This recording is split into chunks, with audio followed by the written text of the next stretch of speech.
Hello, today is Sunday, April 17th of 2022. My name is Madeline Carrasquillo. I'm interviewing Catherine Gonzalez for the South Texas Archives at Texas A&M University, Kingsville. This is a part of the Voces of a Pandemic Oral History Project in partnership with the Voces Oral History Center at the University of Texas at Austin. Please know Ms. Catherine Gonzalez that this recorded interview will be placed in the South Texas Archives at Texas A&M University, Kingsville, and shared with the Voces Oral History Center at the University of Texas at Austin. If there's anything you do not wish to answer or talk about, especially given that your recording may appear online, I will honor your wishes. Also, if there's something you want to talk about, please bring it up and we'll talk about it. Real quick, Catherine, can you hear me all right? Yes, I can hear you fine. Okay, awesome. Because we are not conducting this interview in person, I need to record you consenting. So I'll ask you a series of 6 questions. Please say, yes, I agree, or no, I do not agree after each one. There are 4 questions we need to make sure you agree to before we go on. South Texas Archives at Texas A&M University, Kingsville wishes to archive your interview along with any other photographs and other documentation at the South Texas Archives at Texas A&M University, Kingsville. We will retain copyright of the interview and any other materials you donate to the South Texas Archives at Texas A&M University, Kingsville. All right, and starting off with question 1. Do you give us consent to archive your interview and your materials at the Jernigan Library at Texas A&M University, Kingsville? Yes. Okay. Do you grant South Texas Archives at the Jernigan Library at Texas A&M University, Kingsville copyright over the interview and any material you provide? Yes. Do you agree to allow South Texas Archives at the Jernigan Library at Texas A&M University, Kingsville to post this interview on the internet where it may be viewed by people around the world? Yes. Do you grant South Texas Archives at the Jernigan Library at Texas A&M University, Kingsville consent to share your interview and your materials with the Voces Oral History Center at the University of Texas at Austin for inclusion in the Voices of a Pandemic Oral History Project, which will include posting the interview on the internet? Yes. Okay, awesome. We have many questions in a pre-interview form that we have already filled out, correct? Yes. We use that information from the pre-interview form to help in research, and that entire form is kept in a secure Voices server at the University of Texas at Austin. The final storing of the pre-interview form will be at the South Texas Archives at the Jernigan Library at Texas A&M University, Kingsville. We will have stripped out any contact information for yourself or family members so that will not be part of the public file. Your public file will only be accessible at the Jernigan Library. Do you wish for us to share the rest of your interview and your public file available to researchers at the South Texas Archives at the Jernigan Library at Texas A&M University, Kingsville? Yes. On occasion, Voces does receive requests from journalists who wish to contact our interview subjects. We only deal with legitimate news outlets. Do you give consent for us to share your phone numbers or your email with journalists? Yes. Okay, awesome, Kathy. Thank you so much for answering my questions. I'm going to start off with the questions. Are you ready to begin? Yep, we're ready. Awesome. So could you tell me a little bit about your experience with COVID-19 at first? Well, we didn't really get into it until maybe, I want to say February when it really started to pick up, and then March, everything kind of shut down. I did lose my job in February of 2020 due to COVID. So for the majority of 2020, I was unemployed because of it. So financially, it did kind of hurt me a little bit. So I think the biggest thing that I remember that really hurt me about COVID is that it did hurt me financially. I was lucky enough that my now ex-husband at the time, he was still employed. He is part of the Army. So he got to keep his job and he worked from home while that was going on. Okay, that's pretty good that you had that, financial stability to rely back on. And how did you first learn about COVID-19 when it first started? It was a very vague news article. I remember during December of 2019, I had went back home to South Texas to Kingsville to go visit family. Right now, I'm currently in Florida, so we went back to visit. And it was around late December. I remember we had saw a news article saying that it was coronavirus at the time before they said it was COVID, and it was happening somewhere in China. I didn't really pay too much mind about it until January started hitting, when people started traveling more and it started coming into small cases here in the United States. And then I was thinking maybe it's something small, it won't be anything big, and maybe only certain individuals are going to be infected by it. But as time went on and travel still happened, more and more people started getting sick. More cases were starting to spread in the US, especially highly populated places like New York, anything that we have intercontinental, airports. That was just a cesspool of where it was really coming in when people were traveling. So a lot of the East Coast and West Coast areas, but I remember just the news article itself that was vague, that we just read, and we're just like, it was like kind of like whenever you get like a little notification from Apple News, you don't really pay too much attention to it, but it was kind of like that. Yeah, I understand that. Did your views on COVID-19, were they very heavily affected by what you were hearing on the news, severity wise? Oh, most definitely. I also believe the media, although helpful and it gets you the news that you need, um, sometimes you kind of want to look through it through like a funnel, because sometimes you don't understand, or you don't really know if they're being over exaggerating situations, or if it's an actual like situation that's actually happening. So at the time, when I really started to worry was around January, whenever there was talks in my job. And then towards the end of January is whenever they started letting people go. And I think the really sad part about it was, because I was a newer employee, I was one of the first to be let go. I didn't have that seniority at my job.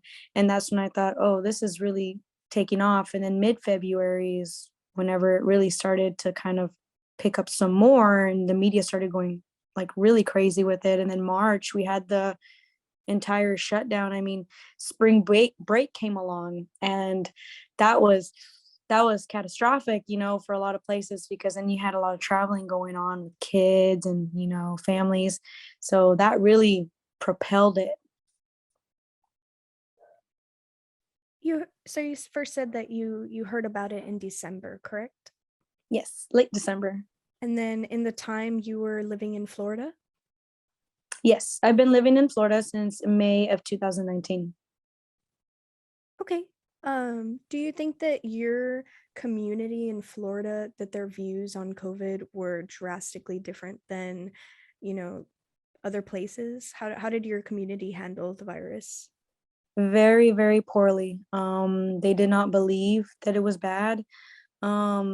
A lot of anti-vaxxers, anti-maskers are here.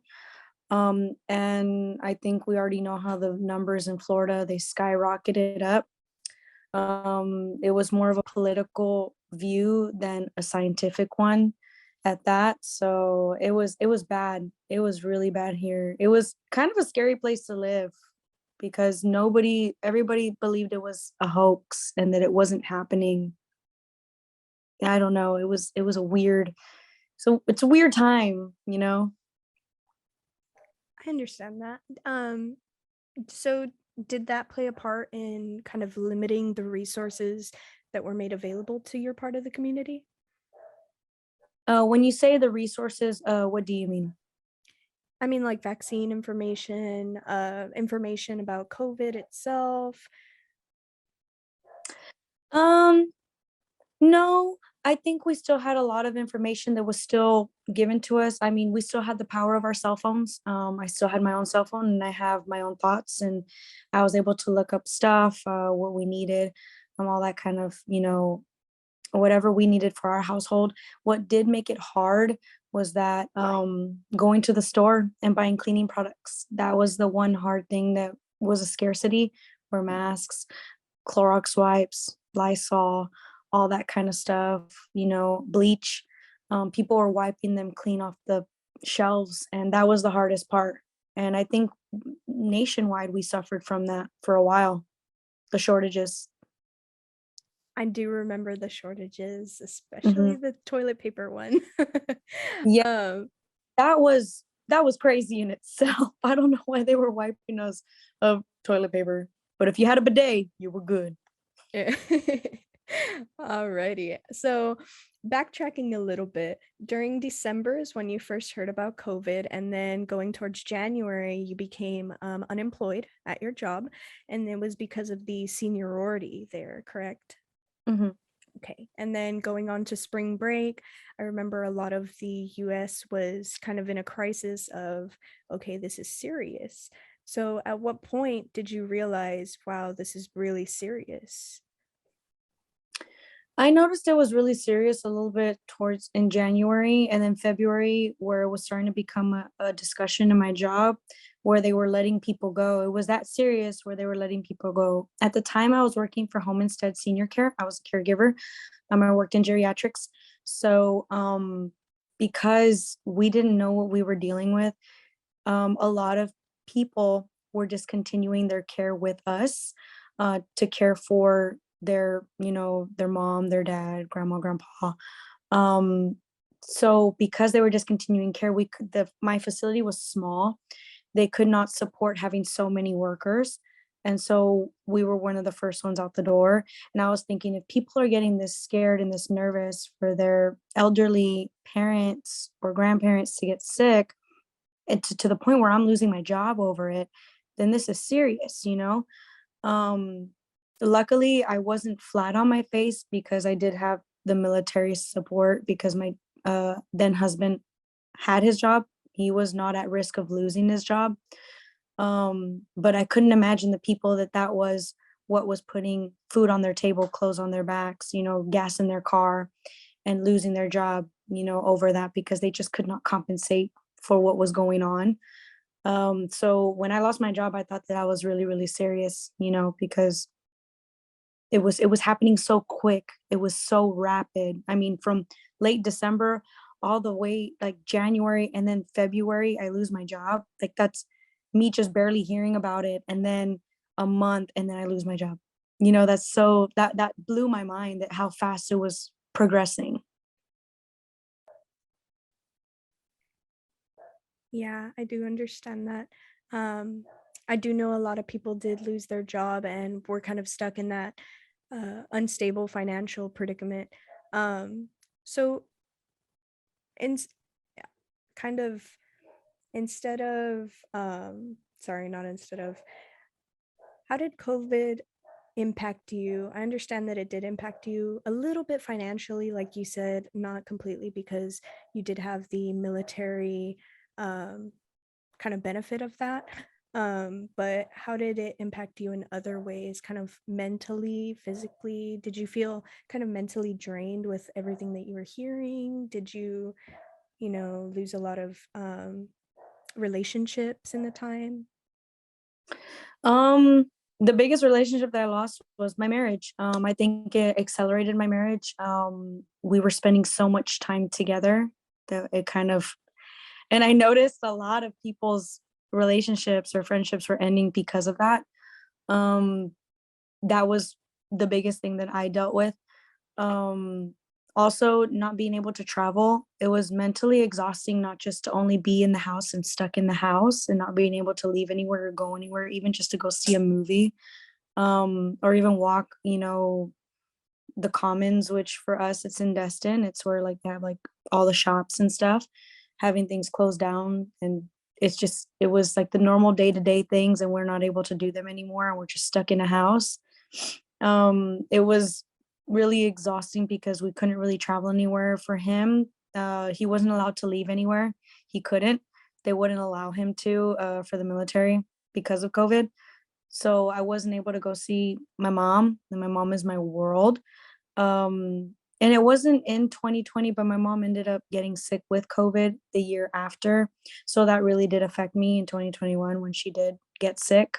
And that was with like I think it was the not the first version of COVID, but the next one, the stronger one. Um, but other than that, it was very taxing. I'm a very independent person, so it felt like my independence was taken from me. But then at the same time, I felt like I was also being smothered, being in the same household with someone, and it was just day in and day out. We're like, oh my god, like you get tired of it. Like I get tired of being in the room or just being in the house in general. I can't, like, I'm very antsy. I like to move around. I like to do different things. So yeah, that was really a stressful time. I think the biggest thing that kept me sane was my baby Goliath. He is my 5-year-old American bully, and that is the only thing that kept me sane because I don't think if he wasn't in the house with me, I do not think I would have kept it together as well as I did. I'm so happy that Goliath was there for you during those hard times. I think a lot of people picked up um, fur babies at the time, hopefully making the right decision with them. But, it's always good to just have that stress reliever there, especially during, Corona when everyone was stuck at the house. So did you pick up any other hobbies like, I don't know, like painting, just to help the stress out from, the anxiety that COVID caused? All of 2020, I did Just Dance. I played Just Dance like literally every day. Like that was my obsession. I did do a lot of cardio. So I did a lot of exercise. That was one of my biggest hobbies was exercise. And the biggest one was Just Dance. I was obsessed with Just Dance. I was so obsessed with Just Dance that I would join. There was little competitions that they would have like on the daily where you could stream it online, and then you could like join whatever dance that they were doing, and you'd be up against everybody like around the world, and then you'd be dancing, and it was so fun. Like I remember I would do that all the time. The best one that I would do, it would be it'd be the song Taki Taki. Dude, it was so fun. I was like, I'm so good at this. I am so good at this. I am nailing it. I always got megastar. I was like, nobody can beat me. Nobody can beat me. I would do all the songs, I swear. Like my ex-husband was so tired of me because I would always be playing Just Dance. Like literally I would move the couches and I'd be like, all right, time for Just Dance, get out. I would literally play Just Dance so much. Like I'm talking about hours of playing Just Dance. And then I would rest a little bit and I'd be like, all right, let's play Just Dance. I mean, thinking back on it now, maybe it was an unhealthy obsession or hobby, but I had so much fun. That's like my fondest memory of like 2020 was playing Just Dance. I miss it so much. Wow, that's really fun. I feel like that was such a fun way to like, relieve that stress. Um, did you ever like do you still dance now? I've been trying to find like dance classes here. My roommate slash best friend, he has an Xbox and he has a PlayStation 4, and we just recently moved into a new house. So he said that once we get like everything connected and we'll get like Just Dance, and he wants to get the little sensor so that like I would use my phone. So there's an app for Just Dance on your phone, and I hate using it because like you have to have your phone in your hand, and I'd rather just be hands free and then have the camera instead, just so I can, I don't want to. I flung my phone so many times when I was playing Just Dance. That's embarrassing. That is embarrassing. I never broke it, but I flung it so many times because I'd be like, whoo, and it just flies. But so we can get the sensor, and then I don't have to have that problem with like flinging my phone. But yeah, we're in the works to do that. So I still want to play Just Dance. Like I'm literally like fingers crossed, sometime in the next couple months, we're gonna play Just Dance. It's on. We're gonna do it. I'm gonna make him do it with me. Awesome. That sounds so fun. I'm so happy for you. So a little bit going back on how COVID impacted you. I'd like to talk about your family members. So those who live in the US and those who also are maybe out of the country. How did they get impacted by the virus? So my family that lives in the US, that I know of, none of them lost their jobs. One of my family members in particular, my tío Quique, he has a kidney transplant. He got a kidney transplant in September of 2018. And he is someone that is really vulnerable when it comes to illness because he is autoimmune compromised. So he could not leave his house. He could not be around us. Just for the safety of him, even if like we weren't sick, just our clothing in general, anything that could get on him or anything like that. It was a really big like risk. I just know that for him, it was just a more of a safety thing. Um, I do have my elderly grandmother. She did end up getting COVID. That affected my family. My dad got COVID and my mom got COVID. But my mom, for the most part, she did not lose her job. Financially, they were okay. And yeah, so they were good for the most part. And my family in Mexico, um, a couple of them did get COVID, but they came out okay. It was, I think, a mild case for the most part, which was really good. I'm really, really thankful for that. But financially, they were also okay. None of them lost their jobs, so that was the good thing. That's great news to hear. I'm so happy that your family is safe and didn't get any too bad of, effects from the virus. It was always so important to stay safe. I assume that you agree as well, that safety was a very big, controversy like during COVID. Um, and did it affect any of your neighbors or church or organizations that you were a part of at the time, or no? Um, for the most part, no. Organizations wise, I wasn't part of anything at the time of COVID. Um, church members, no. I'm not part of an active church at the moment. So nothing over that I know of. Only my close personal family and friends. So yeah. Okay, I understand that. So going on further with the questions, how have you changed from pre-COVID, during COVID to now, so like how has it impacted your ability to gather with your friends? Have you changed in the way, like, are you shy now? Are you kind of more outgoing from all that pent up energy? For one thing, I mean, I was already a clean person before, but now we're like extra cautious. So like everywhere we go, hand sanitizer. Like you got to get hand sanitizer. You got to go wash your hands. You know what I mean? Like, um, outgoing wise, I think I'm still the same. I'm still the same as I was. I think it was just a release of energy finally whenever we were able to go out a little bit more freedoms. I still wore my mask, everywhere. If it's a mask mandate, if they wanted us to put our mask back on, no problem. Got my mask on, I'm not, opposed to wearing a mask. Anything to keep anybody safe around me. I'm fully vaccinated. I'm actually due for my booster next month. So, I mean, for the most part, I mean, it made me more appreciative because we see the effects of COVID and what it does and what it can do and how many lives it's taken. So I'm very appreciative that my family members and my friends that did get sick from COVID, that they were able to overcome it. But a lot of my friends were not that fortunate and they did pass away due to complications of COVID. So it makes me thankful for the people that are here.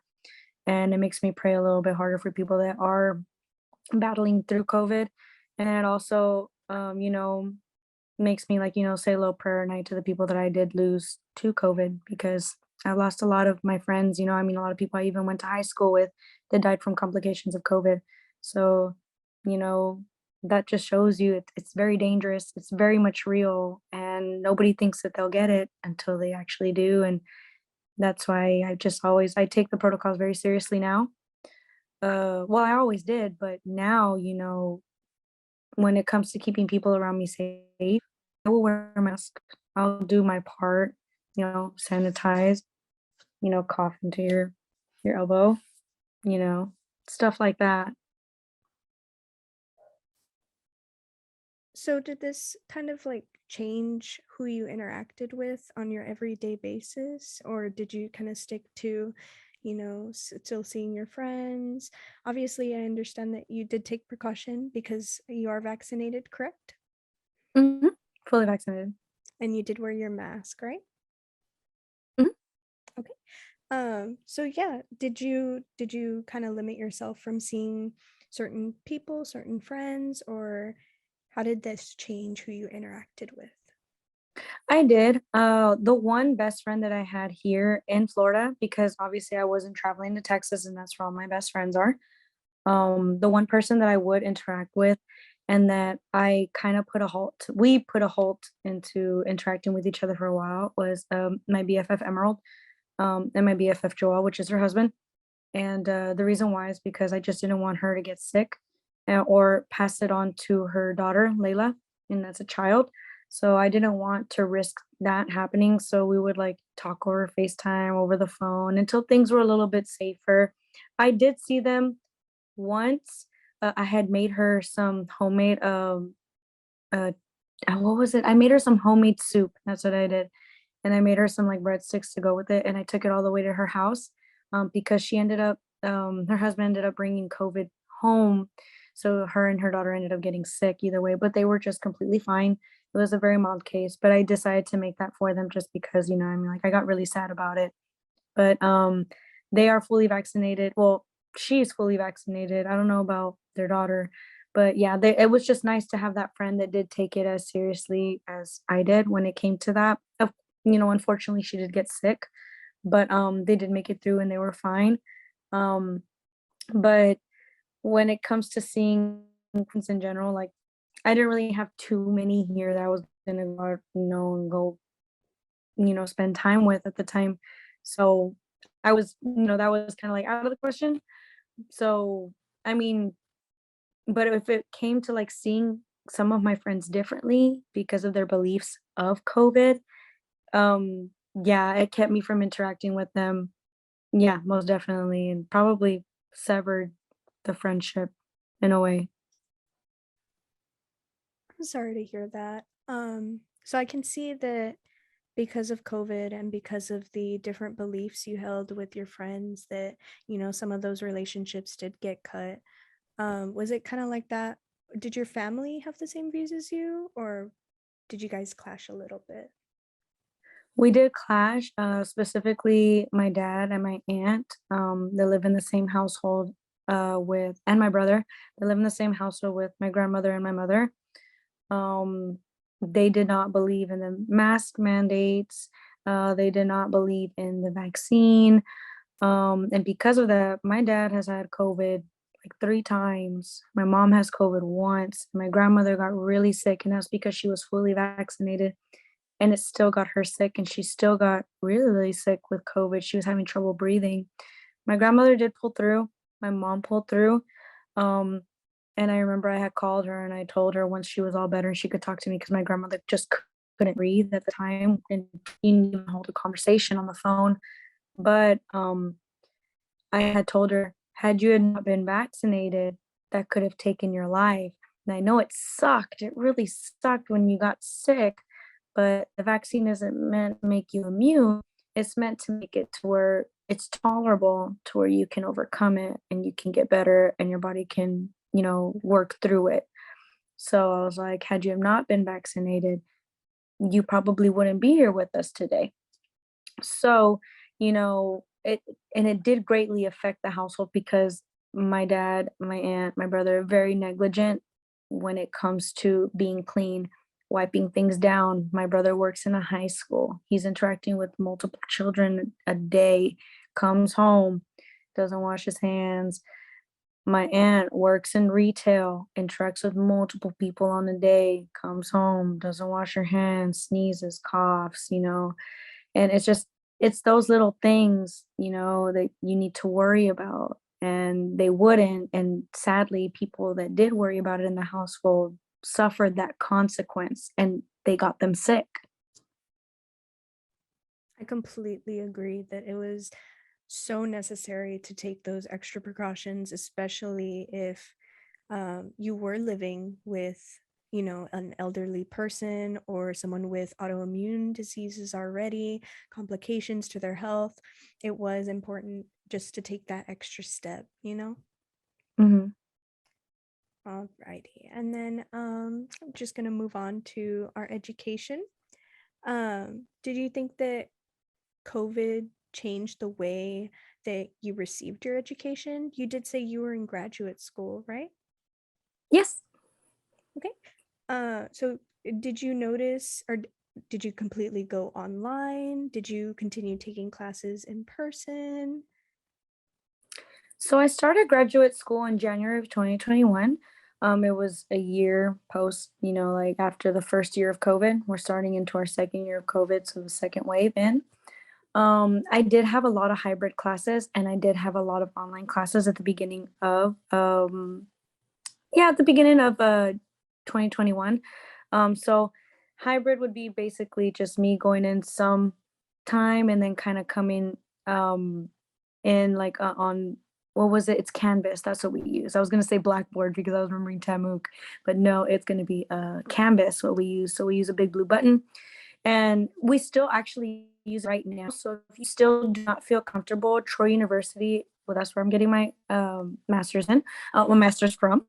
They actually still give you that option that if you still don't feel comfortable with coming into the class in person, you can still Zoom in and, just to be safe. If you do feel sick, of course, they say all power to you, stay home, just Zoom in, use the big blue button. So yeah, it did affect class a lot. It was a lot of hybrid class. We would meet at least once every maybe 3 weeks. It was something like that. So it wasn't until maybe August came around after summer, so August of 2021, when we finally started being like more in person. And it wasn't just hybrid. So before this, you did say that you are a TAMUK alumni, right?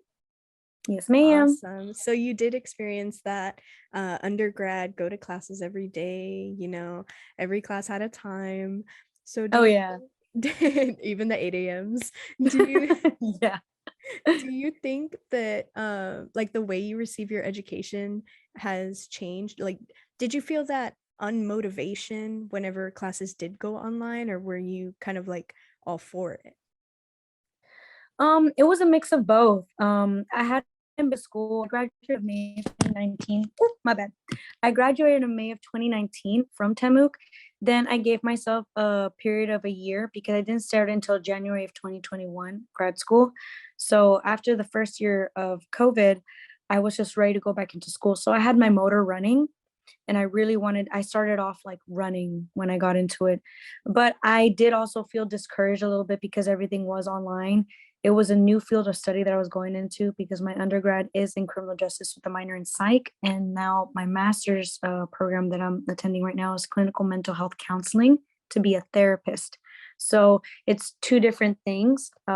So that's why it felt a little bit discouraging. But my professors are awesome. Love my professors. They're so great at being helpful. I could still go into the school to go ask questions. Could still email them to set up meeting times. Um, a lot of resources, especially now. I'm super appreciative because I'm in the mental health community. So we take everything like super, super, like we're very empathetic when it comes to situations like that. So if I started feeling some type of way, I had my colleagues, to really help me. I didn't start really making friends until I actually got into my program, which is crazy. So until 2021 hit, that was the best lesson I had because that's whenever I started really making friends. And because we're all part of the mental health community, it was just awesome. So we were all in it together at the end of the day. That's so inspiring to hear that, just because you guys were going through COVID as a community, it didn't stop you guys from, having each other's backs and being there for each other mentally. That's such an important thing to have at the end of the day is that companionship and just to have that community. Oh yeah, most definitely. And then going on to our vaccination. So you did say you were fully vaccinated, right? Yes. Did Troy University offer an in-person class or no? Yes, they offered in-person class. Like I said, it didn't start turning to fully in-person until maybe August of 2021. It went from online, then to hybrid, and then to just in person. And I still do online as well. So they still give you the option of doing hybrid, even if it is an in-person class. They'll still make it hybrid because there's still a camera in the classroom that you can still tune into with the big blue button. It was kind of the same for me too. So I understand that a little bit. Did they have any requirements for in-person class? Like did you have to wear a mask or did you have to be fully vaccinated? Did you have to, take that survey stating your symptoms for the day? So we did have to wear masks. You did not have to be fully vaccinated, and you did not have to take a survey. They just required you to wear your masks. Now, it's optional if you want to wear your mask. Usually, all of us in the class, well, since I know all my colleagues, all of us are fully vaccinated. So we do believe in being vaccinated. Oh, my bad again. But yeah, so it was just the mask. Okay. I think it was the masks for us as well over here back at Tamuk. And so whenever you did get vaccinated, what was it like? Did you have any after effects? How did you get it scheduled? Was that online or did you have to go in person and schedule something? So when I first got my first vaccine, I got the Moderna. That one you had to schedule. No, you can do a walk-in. So I did a walk-in. Here we have what's similar to HEB is called Publix, and that's here in Florida. You just go in and you walk in, and I got my first vaccine in September of 2021, and then I got the second one in October of 2021. Yeah, just to be correct. No, no, no. August of 2021 and then October, I think, because I waited like a month and a half, I think it was. And I thought it was like longer, but it was only like 28 days. And I was like, oh, I overweighted. So the first dose, I was completely fine, felt nothing, good to go. I was a little champ. Second one came around. I was fine for the whole day. And I was like, this is a breeze. This is a breeze. I don't know what everybody's talking about. Like, what is everybody talking about? This is awesome. Then night came.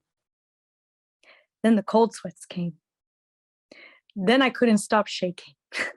Then I felt like I needed to throw up. I did not throw up though. It was bad. I was wearing like two double socks, some sweatpants, a hoodie. Like I was the whole thing. And the time of it being is that my BFF and I got the second dose together, and my BFF slash roommate, and he held nothing. He felt nothing.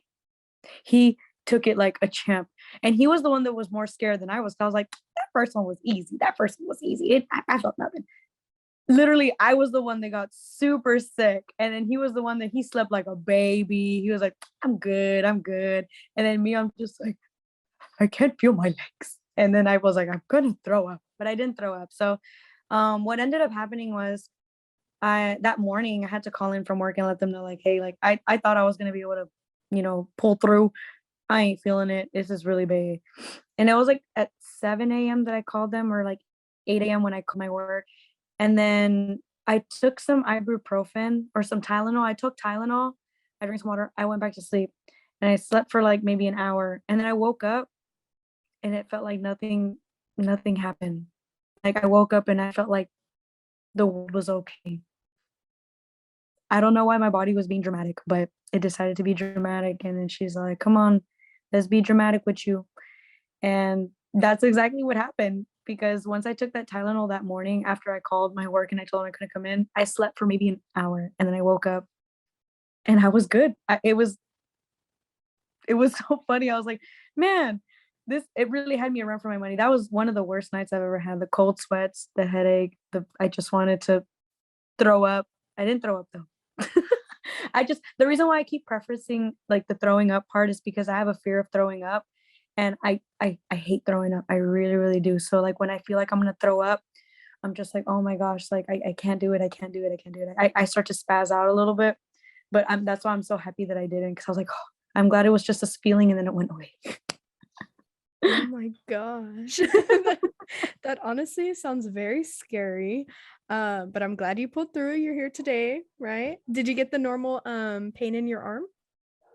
Oh yeah, that wasn't the worst part. The It worst part was wasn't? the no, that was just a little bit of soreness or whatever. It just feels like somebody punches you or something, but it was just regular sore since we would like work out and stuff like it. I'm used to like soreness, Mhm. but that wasn't that bad. Not like the other stuff that happened that night. I was like, oh my gosh. So did you have like difficulty registering for any of the vaccines, or was it just a smooth, easy process? Where Very smooth. did your community, like give you very good access to all those resources? Yeah, very good access to it. Just had to all we had to do was walk in, sign up, and if they couldn't take you right then and there, if they had a line, they'll let you know the available times and you could come back. Or if you wanted to shop around the store while you wait, I mean that too. So yeah, it was very convenient. And besides the vaccines, did COVID change how you were getting healthcare during the pandemic? Or did No, you no? I was pretty good. I don't healthcare.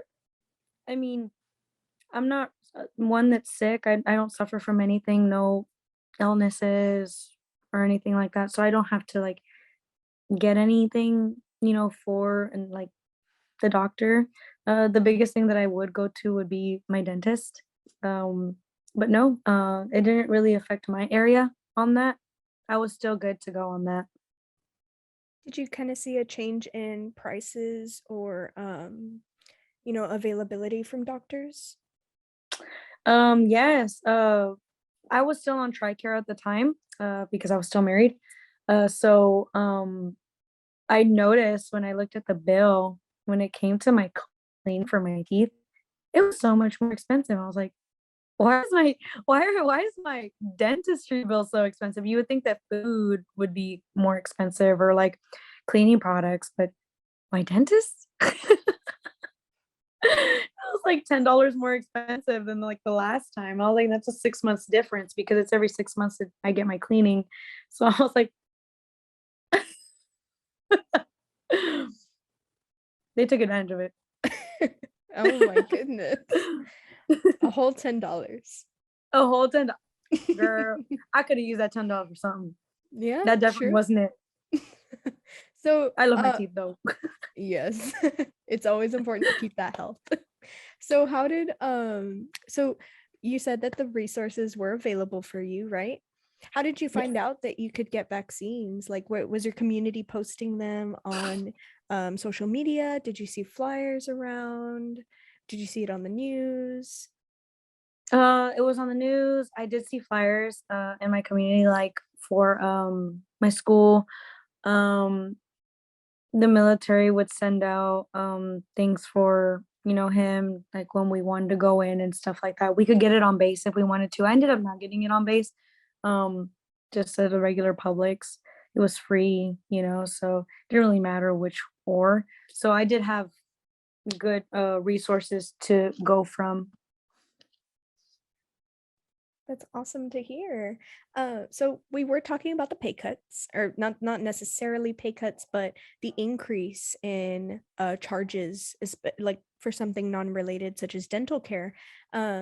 Whenever you were working at the time, did you notice before they did cut you, did you receive any pay cuts or did you lose shifts? I didn't notice the pay cuts, but I did lose shifts. And it was because of the discontinuing service of our clients. They were discontinuing service or putting a hold on service momentarily until they figured out what was going on. So yeah, so the biggest thing was the loss of shifts. Then once too many started discontinuing the service or putting the service on hold, they had to let me go. So I didn't have the pay cut, but the hours did hurt me when they started cutting my hours. And so now with your jobs currently, where do you work again? I work two jobs right now. So I work at as an intern at the Healing Impact here in Shalimar, Florida. That's where my therapist's office, and then I work at the Track Family Fun Recreational Park in Destin, Florida. Okay. So did you notice that the pay was a little bit shorter at this time because of the pandemic, or has it kind of stayed the same? So during before the pandemic, the pay was like 13 an hour for a regular ride attendant there at the track. And now post pandemic, it's like 15 or $16 an hour. So they're paying more, at least for our location, because there's different locations of the track. But our specific location in Destin, they do compensate well, and we do have benefits there too. Oh, But this wow. wasn't in 2020, so I didn't start working at the track until October 2021. So your pay actually increased. Mhm. Do you think that's related to the pandemic, or do you think it was because of other political um motives? No, I think it's strictly related to the pandemic because the track was shut down for such a long time. They shut down. A lot of people lost their job. Um, it was now trying to get people to come back into work. Um, they increased the pay. So now we're just trying to compensate, for people wanting to come and to work. So definitely related to the pandemic, most definitely.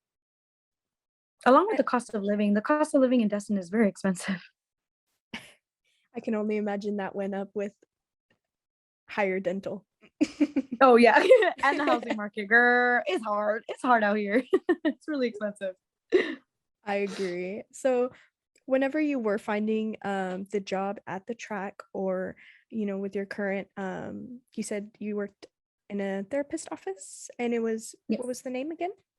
The healing impact. The Healing Impact. So, whenever you were finding these jobs, did the nature of finding work change? Um, Not really. Once I started, when things started cooling off in 2020, the beginning of 2021 is whenever I started my job hunt. Before I started working at before my current two jobs, I was working at Lowe's, from May of 2021 till October of 2021.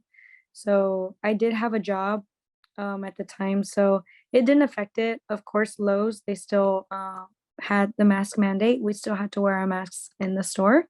But other than that, like 2021 was a pivotal moment, at least mid 2021, is whenever they started being a little bit more lenient and started rehiring. They were just really trying to rehire.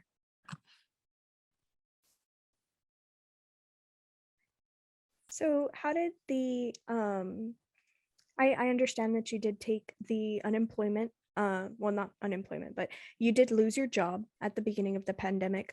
But going back to what you said, you did have that military, dependence that you could rely on.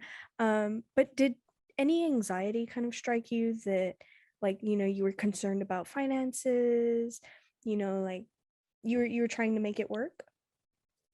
Yes, although I still had, my ex-husband at the time working, it was still not the same as having two incomes, you know? It was just living off of his income. Although we did get benefits, he is, yeah, at the time he was only an E4, so it's not a lot of pay. I mean, even though he does get, a monthly bonus because I was his dependent added to the paycheck, it still wasn't a lot of money, you know what I mean? Especially for like our household that we were living in. So having the two disposable incomes, we were able to live a little bit more comfortably. And then once it was just him, we had to be a little bit more stingy with our money and definitely budget more, because then it would have turned into living paycheck to paycheck kind of thing. And I hate that, you know? That is very hard. I'm very sorry to hear about that. Um, but I'm very glad that you are, more financially comfortable now with your two jobs. I'm very happy for you that you did find work, and that's always a good thing to hear. Did you ever hear about your family struggling financially because of COVID?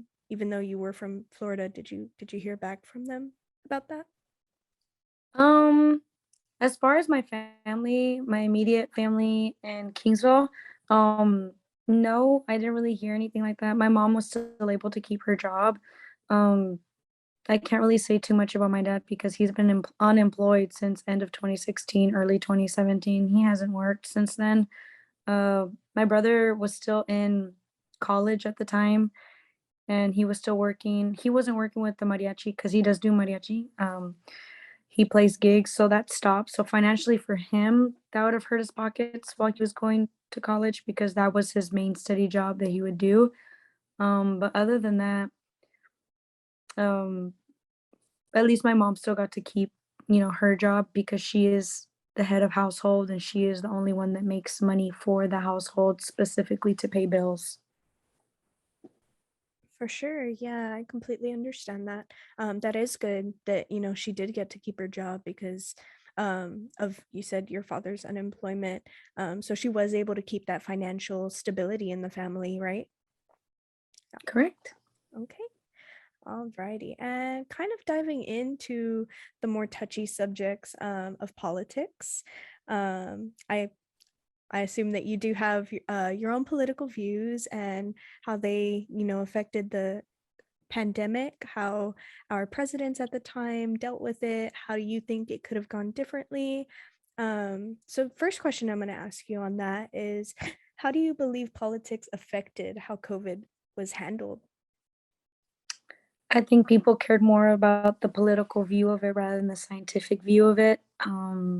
It's just simple as wearing a mask. They just believe that that wasn't gonna keep you. I think there was this misconception that the vaccine itself was supposed to make you immune, and never did we ever discuss that a vaccine was supposed to make you immune.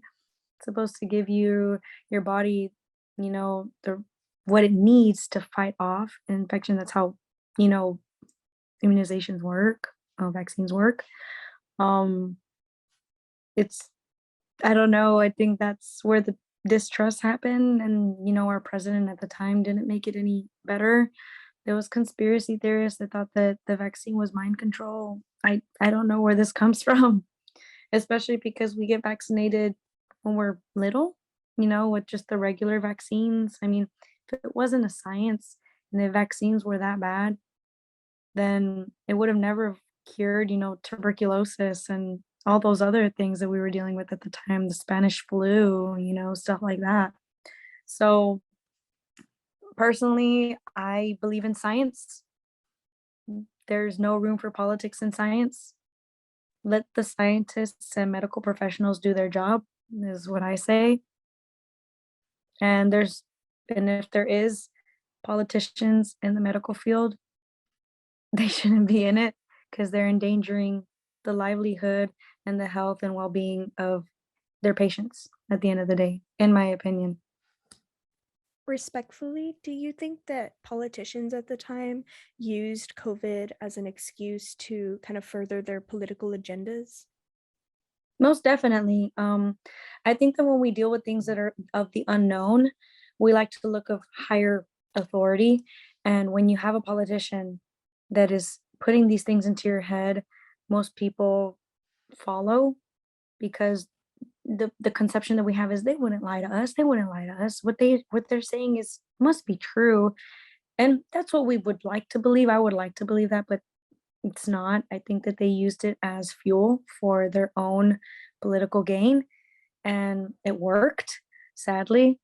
And politicians are not scientists and they're not medical professionals. And it made scientists and medical professionals they made their job really, really hard because when you have this end saying this, and you have so much popularity on this end saying this, it's hard for like medical professionals and scientists to do their job, because they're facing so much backlash, criticism, over explaining themselves, when things, it was just really hard in the medical field. It was really hard for them. And respectfully, whenever you were talking about kind of like the president's own misconception on it, did you mean, or if you feel comfortable answering, did you mean President Trump or President Biden? President Trump. Do you believe that the president at the time that he kind of fed the wrong information and that kind of may have affected your family, maybe? Most definitely. Because my dad is very right wing, he believed that the vaccine was mind control. I just don't know where they get that from. And I asked why. And he's like, well, they didn't spend that much time on it. It it just makes sense. I was like, but what about it makes sense? And I told him and I said, what would the government want to track me for? I'm such a normal person. What would they want to track me for? What would they want to control my mind for? Like, I'm not anybody special. And I asked him, what makes you special that they're gonna want to control your mind if you get this vaccine? You can't answer that. I mean, I just I don't know. Where did this conspiracy theory come from? I thought that was the wackiest one of them all. That it's mind control and they have tracking devices. And I was like, we don't even have the science. We don't even have the science yet to make little tiny microscopic chips from mind control or tracking yet. Like we can't even do that. We'd put it in a vaccine. We don't have that technology yet. I'm not saying that we won't, but we don't have that yet. Like I just don't understand. We're still trying to work on a robot. You know what I mean? An AI robot that's supposed to have as much human emotion as possible. Like you think that we're gonna have that? We don't have that yet. I don't know. Like Yeah, that's kind of a little bit whimsical of an a idea little to have. outlandish. A Yeah. little a It's a little bit little outlandish. outlandish. Yeah. Uh, so, uh, did you have any doubts on the vaccine, or did you like completely trust it? Did you have any speculations on what it could do to you long term? So I did have some speculations about it, just because I just wanted to wait a little while. And I did because I didn't get my first dosage until August of 2021. I waited a little while until finally I got it, just because I wanted to see what was gonna happen in the following months of people getting it. I wanted to get different opinions of my friends that were getting it already ahead of time and let like their experiences, so I could go get mine. I already knew in my head that I was going to get it. I was just waiting. I was just giving it time. I trust my medical professionals. You know what I'm saying? I'm fully vaccinated. Like I have all my vaccines, for like, when you're first a child and you get like your hepatitis, all that kind of stuff. So this one to me was just going to be no different. I even go in for after, for every 10 years, to get my checkup and stuff like that. Like in 2019, I recently got like another vaccine that I needed because it's every 10 years you need. I think it was your hepatitis. Yeah, it was my hepatitis. So most definitely, like I'm just I was going to get it. It was just a matter of time. I just gave it some time. I did have questions and I asked them and I made sure, I did my research of which vaccine I wanted to get. And my two dosages that I got for the first and the second are Moderna. So That's very good that you did do your research. I I think it was good that, people put in that time to research the side effects, research which one was the best vaccine to get, and not just, like blindly go into it, but also not be yeah, too skeptical about something that could potentially help them. yeah. All right. And so you live in Florida, right? Mhm. Would you say that there are primarily left-winged people or right-winged people in your area? Right wing. Right wing? Did COVID happen to affect the politics in the area? Have you seen more left-wing people come out? Have you seen more people change their views? Most definitely the right wing people came out. It just kind of amplified them to come out more. Um, I just think that it was already like this at the time where because I live in the panhandle of Florida. So it's all right wing. So it just amplified more right wing to come out, especially because of the election in 2020 as well. So it was a lot of chaos on this end. I completely understand that. I did notice that a lot of the demographics switched to, more liberal-minded people, just because they were more open to the idea of vaccinations and, you know, wearing masks.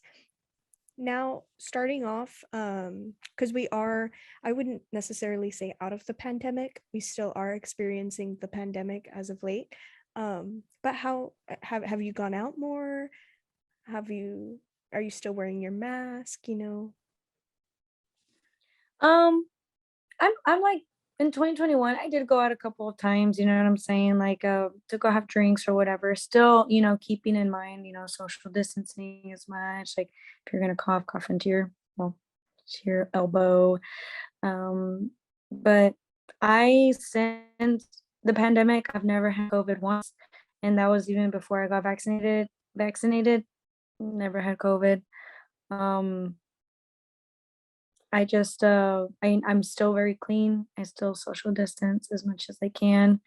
Um, for the most part, I haven't gone out in a while, but just for school and for work and stuff like that. But other than that, like yeah, I mean, I still follow protocol for the most part. For sure. That's very good. And I noticed that in the pre-interview, we did kind of go over some protests that, that had been going on during the pandemic. Did you want to explain any protests that you've been in recently? I haven't been in any protests physically, but I did help spread advocacy for BLM movement at the time, especially with the whole thing that would happen with George Floyd, that was sadly murdered. Definitely, I was more of a social media activist at the time. I wasn't traveling, so that's the most that I did for advocacy when it came to the protests. I never attended in person, but I was a social media activist when it came to them to spread awareness about them. That's still great that you did keep that involvement. Um, so as far as COVID goes, now that, the CDC is kind of being more lenient with their guidelines, have you picked up any other hobbies? Have you, met any other people now that we're starting to go back out and do things in person? I do have my BFF, which is also my roommate. His name is Tristan, and we do have a couple of coworkers that we do go out with. I have a really small uh group of friends, just a very small circle. So I'm not like crazy, like have a bunch of friends or anything like that. We have gone out a couple of times, nothing too crazy. Um, we've gone to the beach. I mean, that's the biggest thing, gone to the beach. Other than that, I mean, just, you know, some birthday parties because Tristan does have some nieces and nephews, and they kind of adopted me into their family. I'm super, super thankful. His mom's birthday wasn't that long ago either. We went to go celebrate that. We went to a restaurant. But other than that, I mean, yeah, I mean, my social group is pretty small. So, but going out socially, it's very sporadic. It does take a while to kind of get back into that groove of things, right? Oh yeah, most definitely. It's kind of I something think it to has a lot more to do with the fact that I work 2 jobs and I go to have school. that too. We do Yeah. live busy lives. Yeah. So apart from dancing, I do know that you sing. Um, You did caught me. Yes, ma'am. Did COVID kind of enhance that, I want to sing, did you did you continue singing or was it kind of suppressed? I sure did. I would literally sing in the shower so much. I would record myself. The most that I did of singing was recording myself and always sending it to my mom because my mom is like my number one fan. So I would always send it to her like all of 2020. If I wasn't sending her videos of me playing Just Dance, and she would always laugh. She's like, "Those are so funny, mija." Or she's like, "Ay, mijita. I love it when you send me dance videos," or whenever I would send her like me singing una canción de mariachi, like she would always be like, "Ay, mijita, te extraño tanto," or she would tell me that she really misses me and stuff. And you know, being apart for so long, it really sucks, you know. I haven't gone home since December of 2019, since the last time I saw her before the pandemic hit. So I haven't seen my mom since then. So that really sucks. So I'm really hoping that this year I get to go see her. That's so amazing to hear. And And sing with her, and sing with her. yeah, Yes, sing with her because my mom is also a singer. and sing with her. Oh, so did you do any mariachi or any um gigs? Sadly, no, there are no mariachis in this area in the Panhandle. The closest mariachi to me is 2 hours away, and the farthest mariachi is in Orlando and all the way in like South Florida. And I'm very, very far away from South Florida. So sadly, no.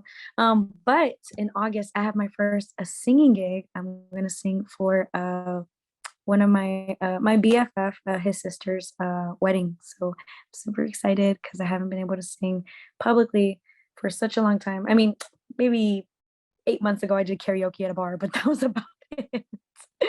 Yeah, literally like that was about it. But no, this is my first professional gig that I was actually getting for her and I actually got to do and I'm super excited for that. It's not going to be mariachi, but it's still a singing gig nonetheless. I love weddings. She loves weddings. So I'm really excited. I'm so excited for you. Just, and just because it isn't mariachi, you still have those opportunities now that you can further your singing career, right? Yeah, most definitely. It's something I can also put in the books. It's every experience to me when it comes to my music and being able to sing is an experience nonetheless.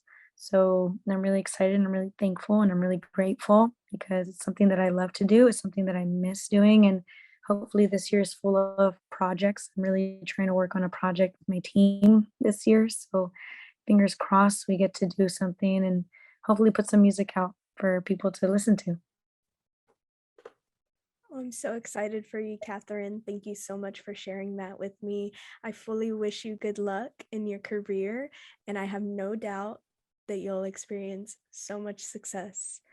And with my Thank you. final, yes, ma'am. And with my final concluding question, is there anything else you would like to share with me about your experience with COVID that I have not asked about? I think you covered all the bases. Other than please, everybody, stay safe and just like get vaccinated. COVID is no joke. It's real. It's happening, and just keep your family safe, keep your baby safe, and do your part. And the more that we care about each other and not just about ourselves, we'll grow into a better community at the end of the day. So we need to not just worry about ourselves, but everybody else around us so we can grow stronger as a community. That was very beautiful, Catherine. Thank you so much for your advice. And I really appreciate your time here today. Thank you so much for answering my questions. And you were wonderful to interview. I hope you know that. Thank you. Alrighty. Well, if there isn't anything else to conclude with, thank you so much, Catherine. And this is the conclusion of the Voces Oral History Pandemic Project. And this is the end of the interview. Thank you so much, Catherine. Thank you so much for having me. Mhm. Alrighty. Have a wonderful day and goodbye. You too. Bye.